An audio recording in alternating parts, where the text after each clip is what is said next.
when I recorded this video, there was a lot going on in the background, like music and reminders going off, and I was repeating myself a lot over and over. So I thought that I would try to just do a voiceover and try to remember what I was talking about, and maybe this will turn out better than how it was.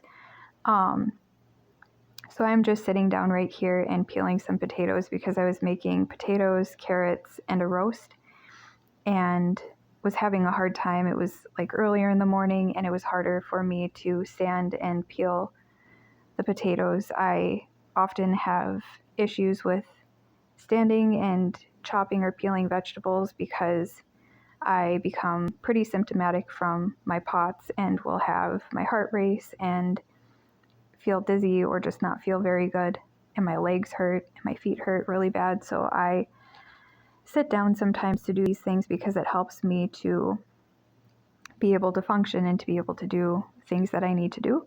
So that is what I am deciding to do here. And I thought that I would just talk a little bit about how I'm feeling and how this is going for me so far this week in terms of eating lowFODMAP and taking the cromolyn. So this week has been kind of interesting for me. I had a few reactions that I didn't expect to have, I guess, or didn't, were kind of strange for me or out of the usual, I guess. And the first one was a few days ago. So I would say maybe about a week and a half ago, I was prepping some chicken to store in the freezer to have throughout the week. And just as like an easy thing to kind of grab and eat. I've been eating a lot more meat than I normally do eating this lowFODMAP diet. I'm not really a big meat eater. I never really have been. I never have really liked a whole lot of meat.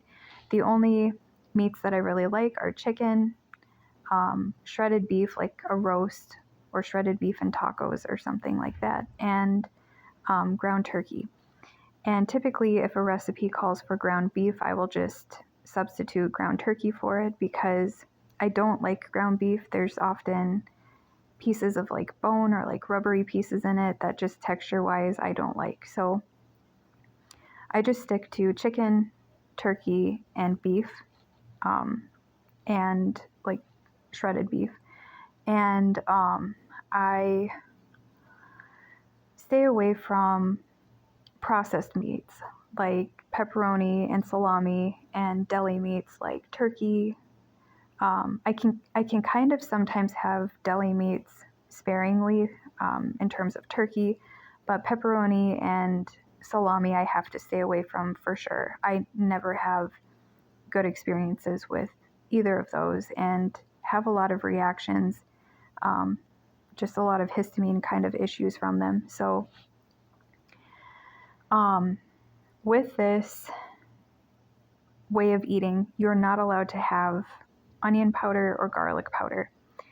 And onion powder isn't too hard for me to, adjust to not having, but garlic powder is because I am a garlic lover and I really like to add a lot of garlic on pretty much everything that I eat. So it has been kind of hard not to be able to cook with that or use that, but you can use other seasonings. So you can use parsley and thyme and oregano and sage. So I decided to use that to season the chicken that I got to meal prep. I decided to season my chicken with that. So I just lightly kind of seasoned it and put it in the crock pot and let it cook for a while. And as it was cooking, I noticed that I was starting to have some sort of a reaction just to the smell of the seasoning. My eyes started to get dry, then they started to water, and then I started to become short of breath and get really nauseous. So I opened the windows and kind of let it air out a little bit. When it was done cooking, I shredded it, and I didn't eat it that day because I was eating something else. And so I just put it in the freezer for a different time. And a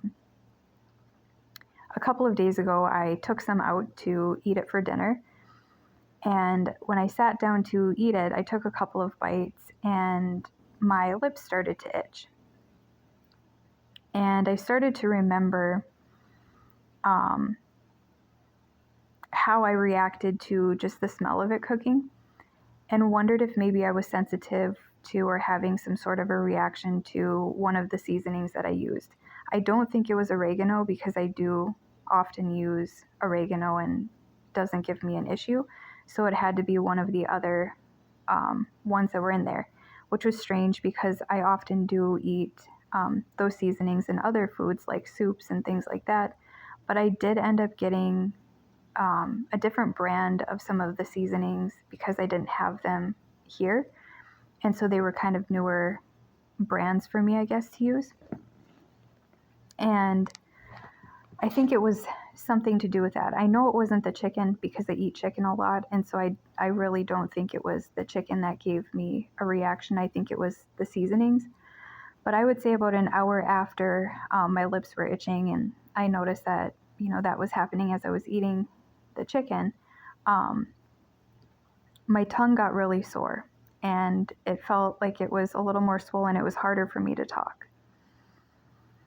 And so I knew that, the reason why I was having the itching in my lips was definitely because I was experiencing some sort of a reaction. As far as the cromolyn is concerned, I have been taking it 3 times a day now. So I started off just once a day, taking it at night before I went to bed. And then the next week I took it before bed, and then in the morning before I ate breakfast. And now I was taking it at night before bed, in the morning before breakfast, and then at lunch before eating lunch. But today, instead of taking it around lunchtime, I moved the dose up to take it around dinner time because of a reaction that I was having. So a couple of things that I noticed that I think is definitely due to the cromolyn, because it's different for me and it's not something that I have been experiencing up to taking it, really, especially since going on the antihistamine that I have been on for a while, and the famotidine. I haven't been experiencing some of these symptoms that I'm now experiencing since being on the cromolyn. So I noticed that I have been more itchy. My skin is just itchy, more than usual. And today I had some hives by my eyes, and my eyes were much more itchy than they normally are. I had very, very bad stomach pain this morning when I woke up. And at first I wasn't sure what it was from. I wasn't sure if it was from the cromolyn. I wasn't sure if maybe I don't know, something with the way that I'm eating this lowFODMAP stuff. I didn't know what it was from exactly. But I decided to, just try to rest and see if it got any better for me, which it didn't for a while. And it wasn't my typical usual stomach aches and when I get stomach aches. This was a lot different. So normally I get them in my upper stomach area, and this was in my lower stomach.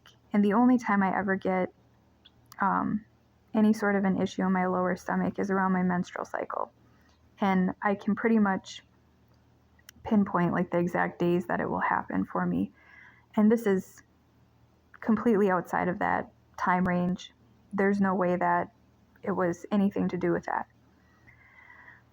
And it felt a lot different too. It was just a different kind of a feeling. And so I, was just curious as to what it was from. I decided to not take the cromolyn around lunch because I was still feeling it kind of around that time. And then it subsided a bit afterwards.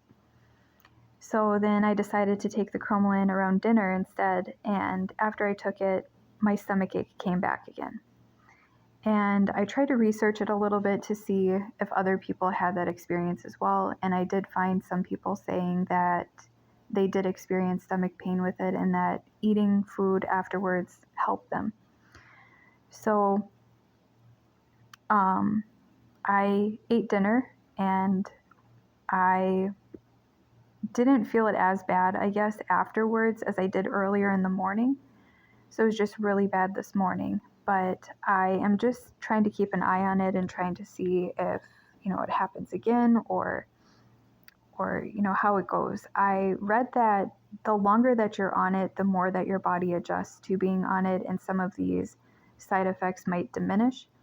So I'm hoping that that's the case. I'm not giving up on it. I'm going to stick with it and keep going to see if it makes a difference for me. I know that it takes about 4 weeks to really kick in, and I don't think I will really notice a very big dramatic difference until I am on it for maybe like 6 weeks, because I started off on a lower dose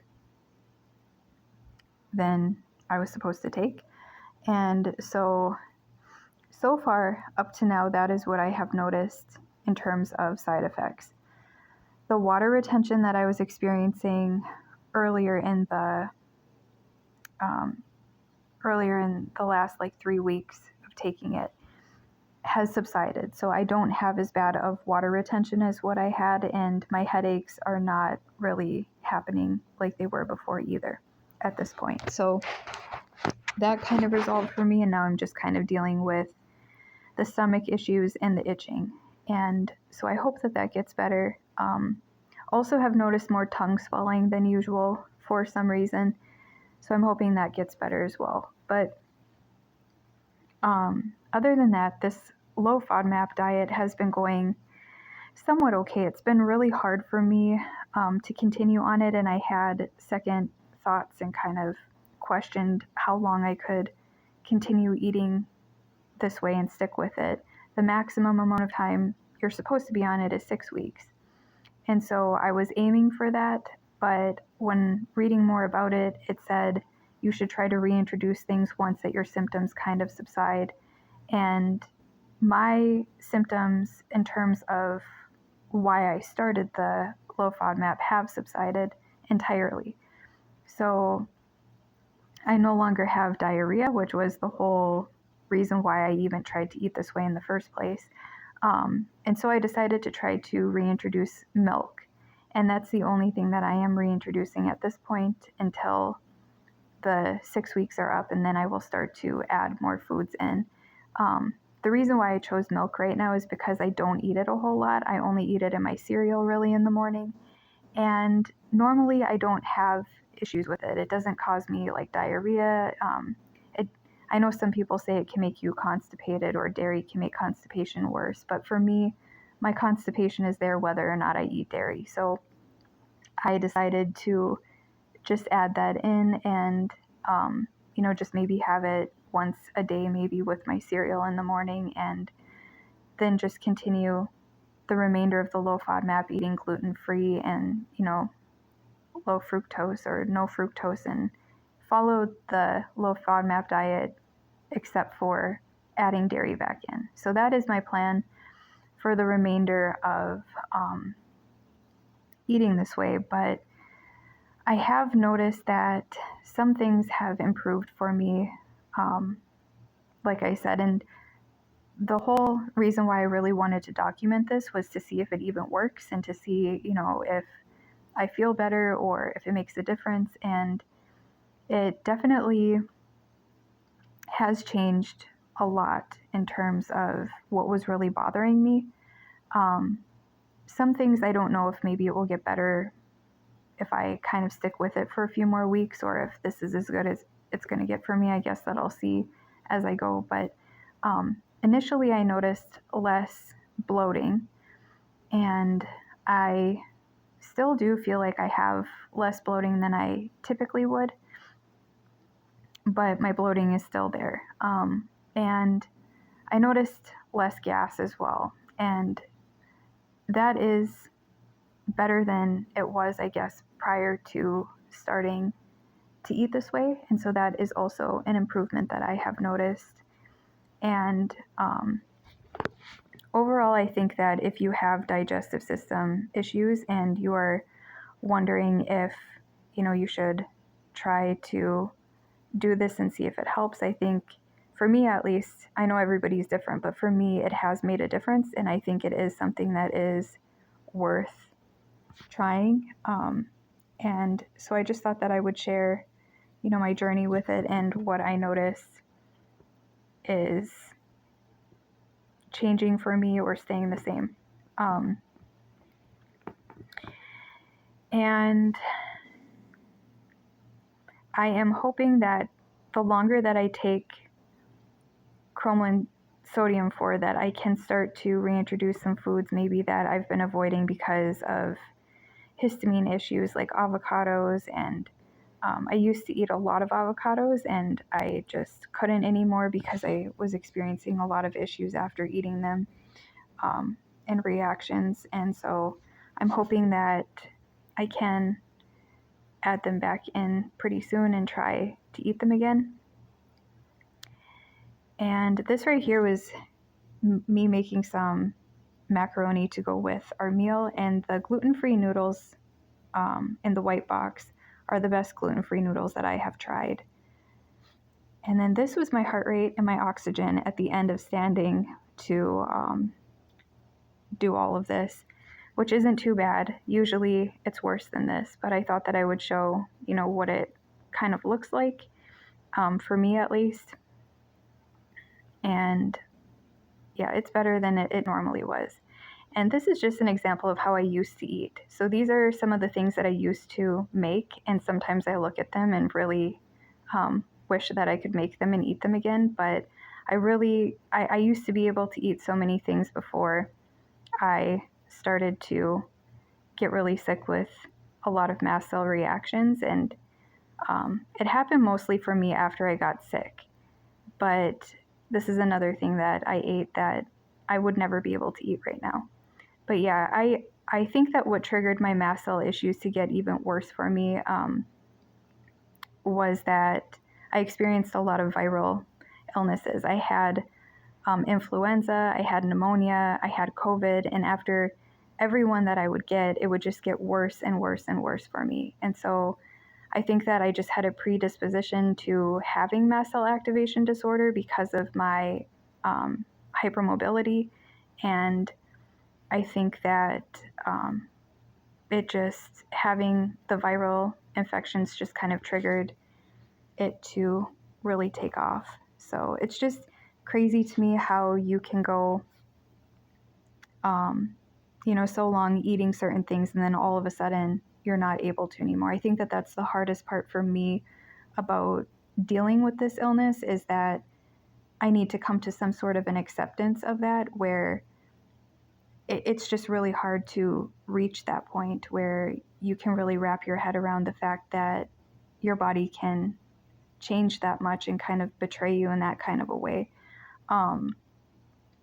And I always see videos and stories of people who get better and who recover from these things, and I try to remain hopeful, but at the same time try to, have compassion for myself and realize that that might not happen for me right away. And it's just a journey that I have to go through and, learn as I go, I guess. But I thought that I would share how this week went and some of the things that I noticed this past week. And I will update next week as to what I'm noticing and how I'm feeling and what is better and what is worse and all of that. So that is it for the end of, I can't even remember what it is, but I think it's week 3 of lowFODMAP and week 2 of taking the cromolyn, but entering into the 3rd week, I really don't even know anymore. So I lost track, but I will update next week as to what is different.